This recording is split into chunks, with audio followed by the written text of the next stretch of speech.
మహాగణాధిపతయే నమః. ఓం గురుభ్యో నమః. ఓం శ్రీమాత్రే నమః.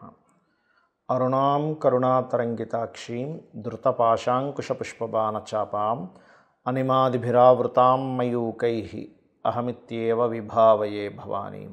శ్రీమాత్రే నమః. ప్రేక్షకులకి లలితాంబిక అమ్మవారి యొక్క అనుగ్రహం పరిపూర్ణంగా కలగాలని మనస్ఫూర్తిగా కోరుకుంటూ మనము వార ఫలితాల్లో 7వ తేదీ నుంచి 13వ తేదీ వరకు ఉన్నటువంటి గ్రహస్థితి ఏ విధంగా ఉంది, ఏ ఏ రాసుల వారికి ఎటువంటి ఫలితాలు, చక్కటి ఫలితాలు ఉన్నాయి, ఏ విషయాల పట్ల మీరు జాగ్రత్త పడాలి అనేటువంటి అంశాలు చెప్తుంది. నేనైనప్పటికీ కూడా చెప్పిస్తుంది సాక్షాత్ లలితా అమ్మవారిగా భావిస్తూ ఒక్కొక్క లగ్నం తెలియని రాశిని చూసుకుందాం. ధనస్సు వారికి కనుక చూసుకున్నట్లయితే ఇక్కడ లగ్నాధిపతి అయినటువంటి గురువు, లగ్న రాశ్యాధిపతి అయిన గురువు 7వ స్థానంలో ఉంటున్నాడు. ఇది కొంతవరకు వివాహము, సామాజికమైనటువంటి విషయాలు, వివాహ జీవిత భాగస్వామి పార్ట్నర్స్తో కొంత అనుకూలత, అలాగే మీకు దశమంలో కుజుడు సంచరిస్తున్నాడు కాబట్టి మీరు ఉద్యోగరీత్యా కొంతవరకు స్ట్రెస్ అవ్వడం అనేటువంటిది కూడా జరుగుతుంది. అయితే 3లో గ్రహణం అనేటువంటిది చాలా మంచిది, అందులో ఎటువంటి సందేహం లేదు. అంటే 3వ స్థానంలో పట్టినటువంటి గ్రహణం కొన్ని ధైర్యంగా కొన్ని నిర్ణయాలు తీసుకోవడానికి చాలా అనుకూలిస్తుంది, అందులో ఎటువంటి సందేహం లేదు. అలాగే ఇక్కడ ఏదైనా ఒక ప్రాపర్టీ కానీ వాహనం కానీ తీసుకుందాం అనుకుని మళ్ళీ వెనక్కి తీసేసుకోవడము ఇటువంటివి ఉన్నాయి. కాకపోతే మీరు ఏదైనా కమ్యూనికేట్ చేసేటప్పుడు కూడా గ్రహణం రోజు 40 రోజుల పాటు కాస్త జాగ్రత్తగా ఉండండి, గుర్తుపెట్టుకోండి. అలాగే మరొక విషయం ఏంటంటే ఇక్కడ గమనించినట్లయితే ఈ రాస్యాధిపతి ఎవరైతే ఉన్నారో ధనస్సుకి 7మంలో ఉన్నందుకు కొన్ని సామాజికమైనటువంటి విషయాల్లోని పార్ట్నర్స్తో కొంత సపోర్ట్ కూడా దొరుకుతుంది అక్కడ, అందులో ఎటువంటి సందేహం లేదు. అలాగే మీ యొక్క సిబ్లింగ్ వరుస వాళ్ళకి ఏదైనా విదేశాలకు పంపించాలనేటువంటి ప్రయత్నం, లేదా మీ యొక్క సిబ్లింగ్ వరుస వాళ్ళ మూలంగా మీరు ఏదైనా విదేశాలకు వెళ్ళాలనే ప్రయత్నం ఫలిస్తుంది. అలాగే క్రియేటివ్ ఫీల్డ్లో ఉండేటువంటి వారికి కొత్త అవకాశాలు వస్తాయి. మరియు అష్టమంలో షష్టమాధిపతి ఉన్నందుకు కొన్ని ఇన్సూరెన్సెస్ మూలంగా కూడా కలిసి రావడం అనేటువంటిది ఉంటుంది. కాకపోతే దశమ స్థానంలో కుజుడు ఉన్నందుకు ఉద్యోగ సంబంధించినటువంటి అంశాల్లో, ఏదైనా ప్రాపర్టీ రిలేటెడ్ సంబంధించి తీసుకునేటువంటి అంశాల్లో ఇబ్బంది ఉన్నట్లయితే కాస్త వారాహి అమ్మవారి అష్టోత్తరము, అలాగే ఓం మాణిక్య మకుటాకార జానుద్వయ విరాజితాయే నమః అనే మంత్రం ఎక్కువగా చేయండి. మీకు మరింత ఎక్కువ ఇబ్బంది ఉందన్నప్పుడు గణపతి లేదా స్కందుని యొక్క ఆలయాలకు వెళ్ళడము, గోవులకి మీరు గ్రాసము, క్యారెట్స్ తినిపించడం ఇవి చేయండి. ఇవి కనుక చేసినట్లయితే ఖచ్చితంగా బాగుంటుంది, అందులో ఎటువంటి సందేహం లేదు. చాలామంది నన్ను అడుగుతున్నటువంటి ప్రశ్న ఏమిటి అంటే, గ్రహణ సమయంలో మేము ఎటువంటి సాధన చేయాలి? ఇక్కడ ఏంటంటే మీరు పర్సనల్ చార్ట్ తీసుకోవాలి ఫస్ట్. ఎప్పుడు కూడా మీరు గ్రహణ సమయంలో ఏ సాధన చేయాలంటే మీ పర్సనల్ చార్ట్ జనరల్గా కొన్ని ఉంటాయి. మీ పర్సనల్ చార్ట్లో మీకు పలానా సమయం నుంచి ఇబ్బంది కలుగుతుందో, ఒక 2 ఏళ్ళ నుంచో 3 ఏళ్ళ నుంచో 5 ఏళ్ళ నుంచో అనుకోండి, ఇబ్బంది కలుగుతుంది అన్నప్పుడు అప్పటి నుంచి మీకు ఏ మహాదశ వచ్చింది, అప్పటి నుంచి మీకు గోచారంలో ఎవరు యొక్క ప్రభావం వల్ల మీరు ఆ ఇబ్బంది పడుతున్నారని తెలుసుకోవాలి. అంటే ఎదగలేకపోతున్నాము, లేకపోతే ధన సంపాదన లేదు, లేనట్లయితే మిస్కమ్యూనికేషన్స్ ఎక్కువ అవుతున్నాయి, లేదా అనారోగ్య సమస్యలు, లేదా మానసికంగా బాగోలేదు, సంతానం పుట్టట్లేదు, ఇట్లా రకరకాల సమస్యలు ఉంటాయి. ఒక్కొక్కరికి వివాహం అవ్వదు కొంతమందికి, మరి కొంతమందికి ఎంత నిజాయితీగా ఉన్నా కూడా ఉద్యోగంలో రాణించలేకపోతుంటారు, ఎంత నిజాయితీగా వ్యాపారం చేస్తున్నా రూపాయి లాభం రాదు. ఎందుకు అంటే బికాజ్ ఆఫ్ వాళ్ళు ఎంచుకున్నటువంటి మార్గం ఏదైతే ఉందో వాళ్ళకి ధనం రానిటువంటి వాటిలో మీరు వ్యాపారం చేస్తుంటే ఇలా ఉంటుంది.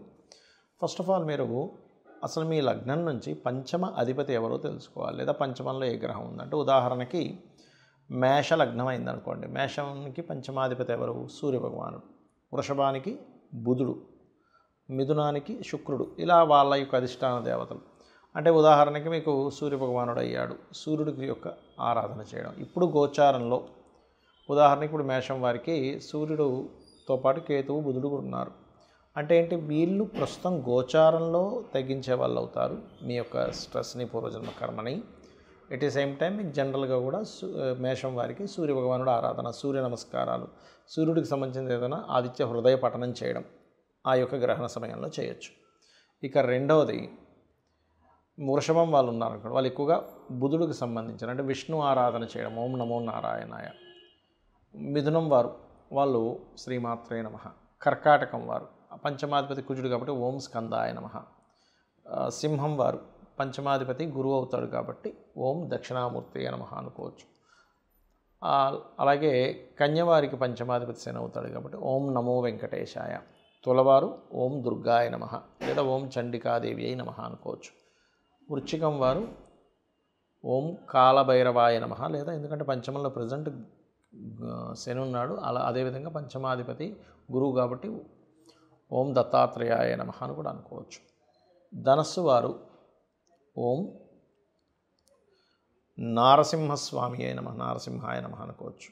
అలాగే మీరు మకరం వారు కనుక చూసుకున్నట్లయితే మకరం వారికి పంచమాధిపతి శుక్రుడు అవుతాడు కాబట్టి పంచమ స్థానము పంచమాధిపతి శుక్రుడు అవుతున్నాడు కాబట్టి లలిత అమ్మవారి స్తోత్రం చేసుకోవచ్చు, శ్రీమాత్రే నమః అనుకోవచ్చు. కుంభం వారు విష్ణు సహస్రనామాలు, మీనం వారు రాజరాజేశ్వరి అమ్మవారి అష్టోత్తరం ఓం రాజరాజేశ్వరి స్వామి నమః అని కూడా రాజరాజేశ్వరి మాతాయ నమః అని కూడా అనుకోవచ్చు. అయితే ఇక్కడ నేను అనేది ఏంటంటే ఫస్ట్ మీకు ఇది బేసిక్ లెవెల్. మీ పర్సనల్ చార్ట్లో ఏదైనా పంచమంలో ఏదైనా గ్రహం ఉంటే దానికి సంబంధించిన మంత్ర సాధన చేయడం అన్ని విధాలా ఉత్తమము, గుర్తుపెట్టుకోండి. అలాగే మీకు ఏదైనా ఒక సమస్య వస్తున్నప్పుడు కూడా ఎంతసేపు ఏలినాడు శని వల్ల ఇలా అవుతుంది, లేకపోతే కాలసర్ప యోగం వల్ల ఇలా అవుతుంది, దోషం వల్ల ఇలా అవుతుంది అనేటువంటిది కాకుండా పర్టికులర్గా మీకు అసలు మహాదశ ఏం నడుస్తుంది, గోచారం ఏముంది, ఆ పర్టికులర్ అంశాలని క్లియర్ చేసుకోవాలి. ఇప్పుడు ఎలా అంటే గోచారం అనేటువంటిది సమంగా అందరికీ ఇచ్చేసేటువంటి ఒక రిజల్ట్. కాలంలో ఎంతవరకు ఈ రాశి వారికి సపోర్టివ్గా ఉందా, సపోర్టివ్గా లేదా అని చెప్పి కాల సంబంధమైనటువంటి విషయం గోచారం అనేటువంటిది. జన్మజాతకం అనేటువంటిది మీ యొక్క వ్యక్తిగత జాతక సంబంధించినటువంటి విషయం. కాబట్టి మీకు నడుస్తున్న మహాదశ ఏమిటి, మీరు ఏ విషయంలో ప్రయత్నం చేస్తున్నారు, ఆ ప్రయత్నానికి నడుస్తున్న మహాదశలు అంతర్దశలు గోచారం అనుకూలిస్తున్నాయా లేవా, అనుకూలించకుండా ప్రతికూలిస్తున్నట్లయితే అది ఏ గ్రహము, దానికి మనం ఏం చేసుకోవాలి, ఇది ప్యాటర్న్. ఏం చేసుకోవాలంటే చాలామంది అనుకుంటారు పెద్ద పెద్ద పూజలు పెద్ద పెద్ద ఏదో చేస్తూనే వస్తాయనుకుంటారు. అలా కాదు, ఇది కలియుగము. చిన్నపాటి మంత్రం లలిత అమ్మవారికి సంబంధించిన ఒక చక్కటి మంత్రం. ఇప్పుడు అందరికీ ఉండేది ఫైనాన్షియల్ క్రైసిస్సే.